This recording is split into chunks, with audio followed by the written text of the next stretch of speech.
The Martinez family had never been ones to play it safe. Generations of spacers, explorers, and rescue specialists ran through Riley's blood like a genetic predisposition to chaos. Her grandmother, Riley Martinez, had been legendary among deep space rescue teams, the first human to successfully extract survivors from a collapsing neutron star research station. Her father, Marco, had pioneered quantum heat dispersal technology that revolutionized extreme environment rescue operations. Riley's childhood was not typical by any standard.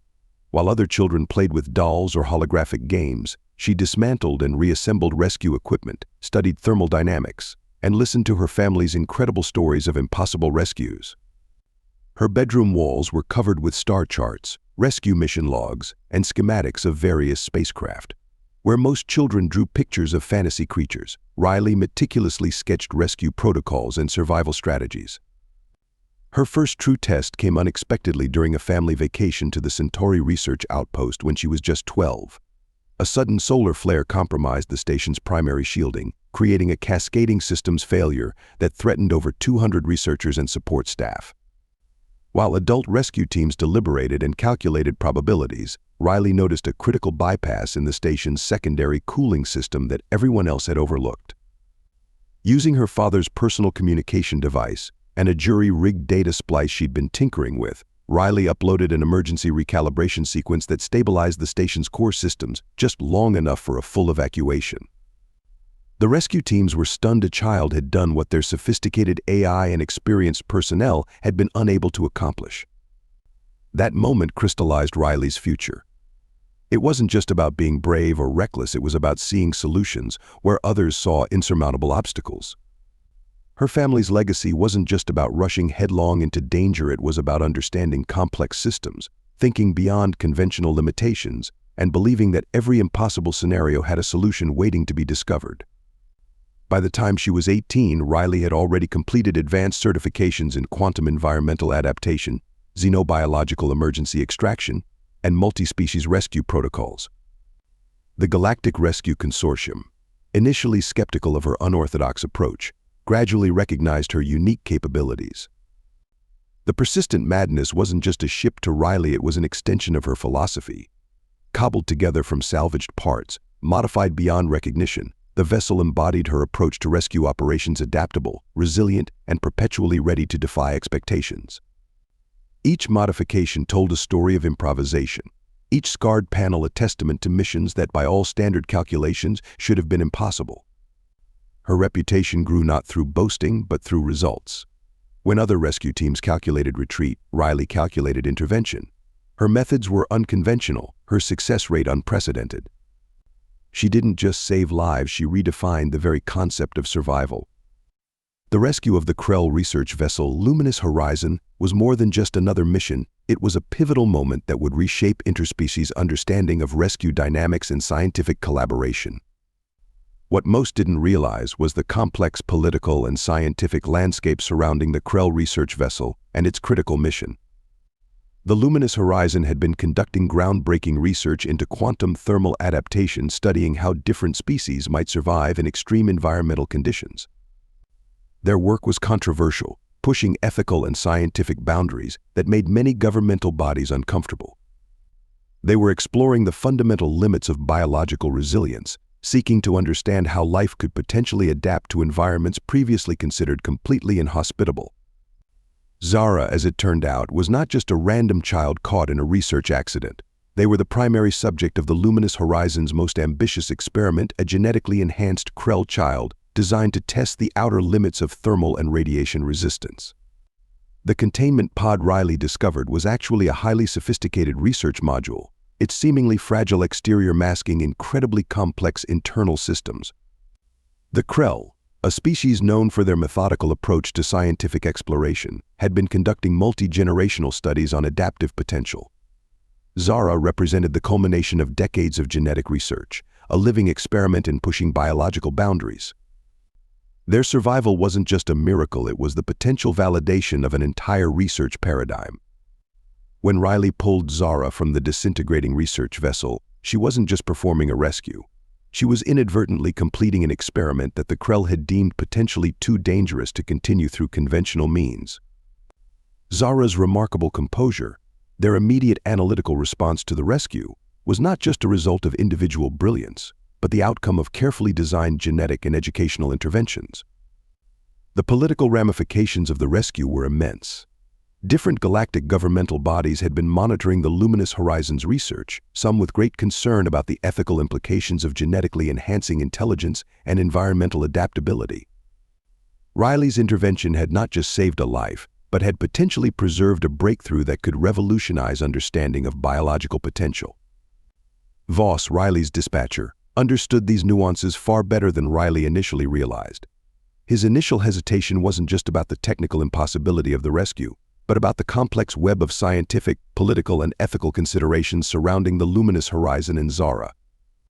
The research facility where Riley and Zara began their collaboration was anything but a traditional scientific environment. Located in a carefully shielded sector of Krell space, it was a testament to the species' commitment to pushing technological and biological boundaries. Their first major project focused on developing thermal systems that could not just resist extreme heat, but actively harness and transform it. Traditional cooling and heat management technologies were essentially defensive, attempting to block or minimize thermal impact. Riley and Zara's approach was radically different. They sought to make heat itself a productive, manipulatable resource. Zara's methodical approach complemented Riley's intuitive problem-solving in ways no one could have predicted. Where Riley would make a bold, seemingly reckless suggestion, Zara would immediately begin calculating its potential iterations and improvements. Their communication transcended traditional verbal interaction. It became a complex dance of hypothesis, challenge, and refinement. The quantum thermal adaptation suits they developed were revolutionary. Unlike previous designs that merely protected against extreme temperatures, these suits could dynamically restructure their molecular composition in real time, effectively learning from the thermal environment. A suit exposed to 3000 Kelvin wouldn't just protect its wearer, it would begin to understand and potentially manipulate that thermal signature.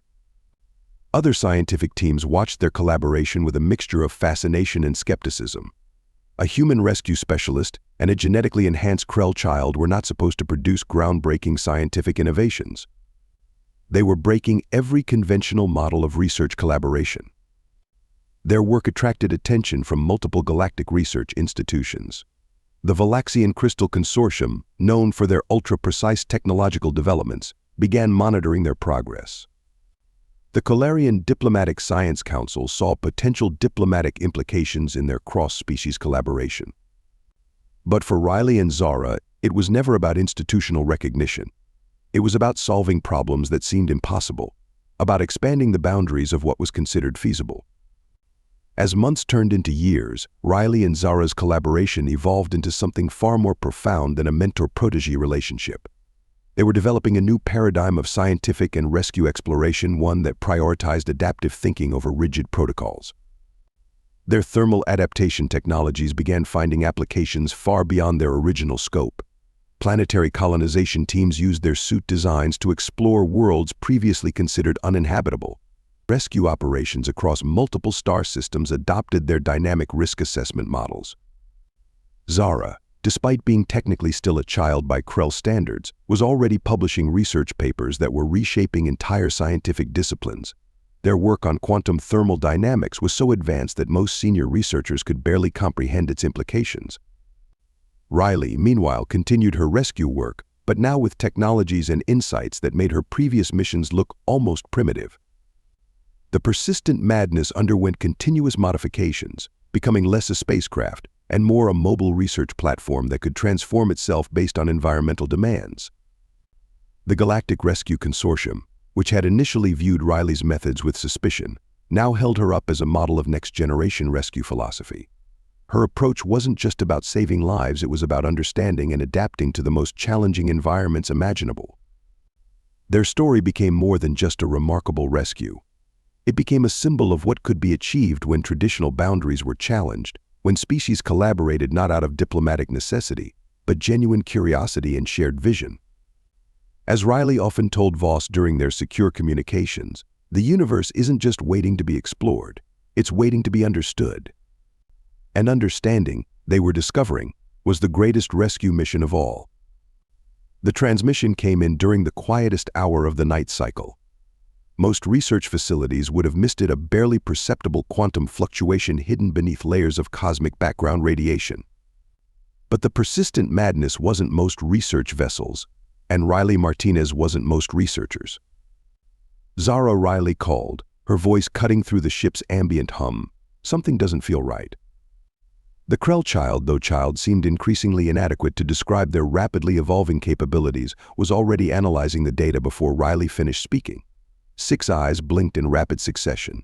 A pattern that Riley had learned was Zara's equivalent of deep concentration. Quantum signature is anomalous, Zara chirped, their translator rendering the complex biological communication into precise scientific language. Pattern suggests a systemic breakdown at the molecular level, not natural decay, deliberate destabilization. Voss's hologram flickered to life, his 6 tentacles already moving in the agitated pattern that signaled extreme concern. The Galactic Health Consortium is trying to suppress information, he said, his voice dropping to a conspiratorial whisper. Whatever this is, it's big enough to make multiple species extremely nervous. The first reports came from the Outer Rim colonies, settlements on worlds so inhospitable that only the most desperate or adventurous would call them home. Entire research outposts were going dark, their communication systems collapsing from the inside out. Initial medical scans were terrifying in their complexity. It wasn't a traditional biological virus or a mechanical system failure. Something was fundamentally unraveling the quantum stability of living systems. Cells weren't just dying, they were dissolving, their fundamental molecular structures losing cohesion in ways that defied every known law of biological science. It's like the universe is forgetting how to hold things together, one senior xenobiologist reported before their own research facility went silent. Riley and Zara were the first to recognize the true nature of the threat. This wasn't just a disease. It was a fundamental attack on the quantum stability of life itself. Their first breakthrough came from an unlikely source: the thermal adaptation suits they had developed during their earlier collaborations. The suits, designed to read and adapt to extreme environmental conditions, could detect subtle quantum instabilities that traditional scanning methods missed. The destabilization follows a pattern, Zara explained, their small form hunched over a holographic display that would have overwhelmed most research teams. It's not random. There's an intelligence behind this. Riley leaned in, her human intuition combining with Zara's analytical precision. Someone is weaponizing quantum uncertainty. But why? The list of potential suspects was both short and terrifying. Only a handful of species in the known galaxy possessed the scientific understanding to manipulate quantum stability at a biological level. The Valaxian Crystal Consortium, the Deep Core Computational Collective, theoretical research groups that existed more in whispered rumors than in documented scientific records. Their first major field investigation took them to the Epsilon Eridani research colony, a settlement that had gone completely dark 3 standard galactic weeks earlier. As the persistent madness approached, even the ship's advanced sensors struggled to maintain coherence. Quantum field is destabilizing, the ship's AI warned. Structural integrity at risk. Riley's modifications held. Where other vessels would have been torn apart by the quantum interference, the persistent madness pushed through, its adaptive systems absorbing and redistributing the destructive energy. The colony was a horror scene of quantum dissolution. Buildings weren't just destroyed, they were unmaking themselves at the molecular level. Research specimens in containment labs had liquefied, their very molecular structure losing its fundamental binding properties. This is deliberate, Zara said, collecting microscopic samples with a precision that would have made seasoned researchers weep. Whoever did this wasn't just destroying a colony. They were conducting an experiment. Their investigation led them down a rabbit hole of galactic scientific politics. The quantum plague, as they now called it, wasn't just a weapon. It was a proof of concept, a demonstration of the ability to fundamentally unravel the quantum stability of entire ecosystems. The perpetrators were part of a radical scientific faction that believed in quantum determinism, the controversial theory that all life could be reduced to manipulatable quantum equations. By proving they could destabilize life at its most fundamental level, they were making a terrifying philosophical statement.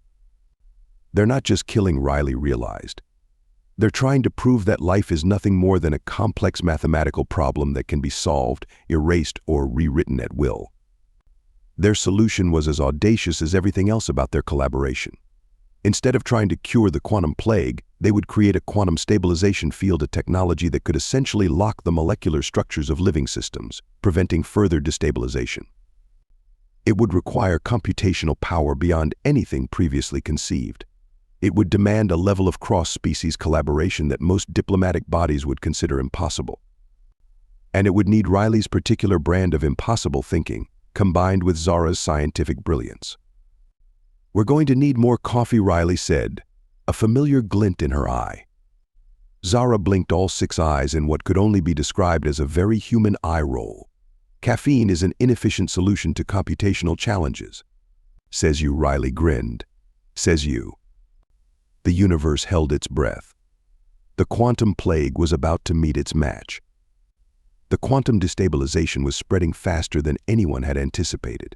What began as isolated incidents in remote research colonies was now threatening entire planetary systems. The Galactic Health Consortium's emergency sessions ran continuously, a perpetual holographic conference of increasingly desperate species representatives. Riley and Zara worked in a specially constructed lab aboard the Persistent Madness, a mobile research facility that was itself a testament to their ability to create order from chaos. The lab's walls were lined with quantum stabilization prototypes, each more complex than the last. Holographic displays danced with impossible mathematical equations, representing layers of scientific understanding that pushed the boundaries of known physics. "We're missing something fundamental," Zara chirped, their 6 eyes moving in a synchronized pattern of concentration that Riley had come to recognize as deep analytical thinking. "The quantum destabilization isn't just a weapon, it's a message." Voss's hologram flickered nearby, his tentacles moving in agitated patterns. "A message? From whom?"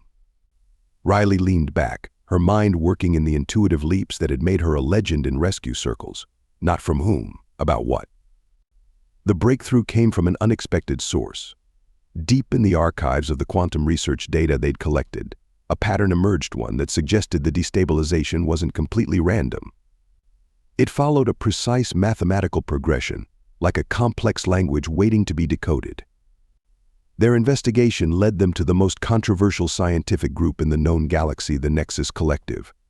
A loose confederation of researchers from multiple species, the collective had always existed in the shadows of mainstream scientific research. Their philosophy was simple yet terrifying: life was a complex computational problem waiting to be solved. The leader of the collective was Dr. Aria Vox, a being so modified that her original species was impossible to determine. Part organic, part quantum computational matrix, Vox represented the ultimate fusion of biological and technological existence. "You misunderstand the nature of our work," Vox's transmission revealed when they finally made contact. "The quantum plague is not a weapon. It's a diagnostic tool."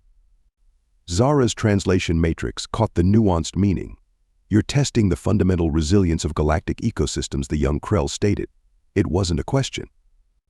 Vox's holographic representation shifted, revealing layers of quantum computational matrices that seemed to breathe and pulse with their own intelligence. Biological systems have reached a critical point of stagnation.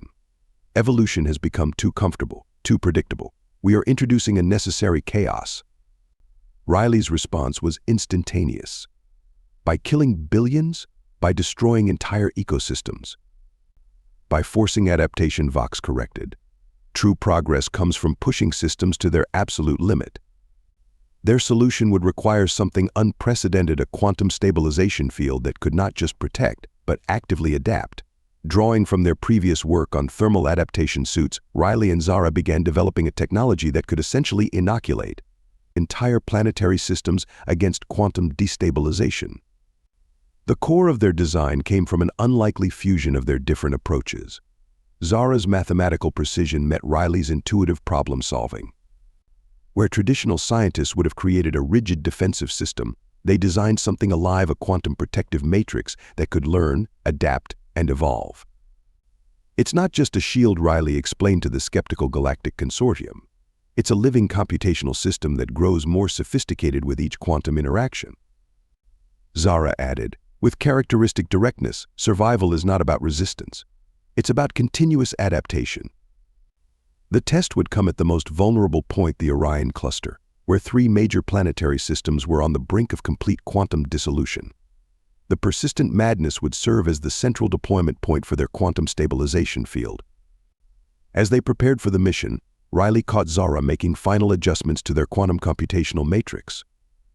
The Krell child seemed increasingly inadequate, was sketching complex diagrams that seemed to shift and change even as they were drawn. Nervous, Riley asked. Zara blinked, all 6 eyes, a gesture that had become their equivalent of a human eye roll. Nervousness is an inefficient emotional response. We have calculated a 78.3% probability of success. So that's a yes, Riley grinned. Voss's hologram appeared, looking more stressed than usual. The fate of multiple species hangs in the balance, he said. No pressure. As the persistent madness prepared to deploy the quantum stabilization field, Riley couldn't help but reflect on their journey. From a desperate rescue in an impossible environment to potentially saving entire galactic ecosystems, it was just another Tuesday. The universe was about to learn, once again, that the most dangerous combination was human audacity and Krell scientific brilliance. The quantum stabilization field spread like a living wave, touching planetary systems, research colonies, entire ecosystems. Where the quantum plague had threatened dissolution, the field brought something unexpected, not just protection, but a kind of evolutionary acceleration. Species across the galaxy began reporting unprecedented adaptations. Biological systems that had been stagnant for millennia suddenly showed remarkable flexibility. New evolutionary pathways emerged, as if the very threat of quantum dissolution had awakened something fundamental in living systems. Dr. Aria Vox's final transmission was cryptic. Adaptation is not a choice, the quantum being said. It is the fundamental language of existence. Riley looked at Zara, who was already designing the next phase of their research. Just another day at the office, she muttered. Zara's 6 eyes blinked in perfect synchronization. Technically, this is significantly more complex than our standard operational parameters. That's what makes it fun, Riley grinned. The persistent madness sailed on, a beacon of impossible solutions in the vast, complicated tapestry of galactic existence.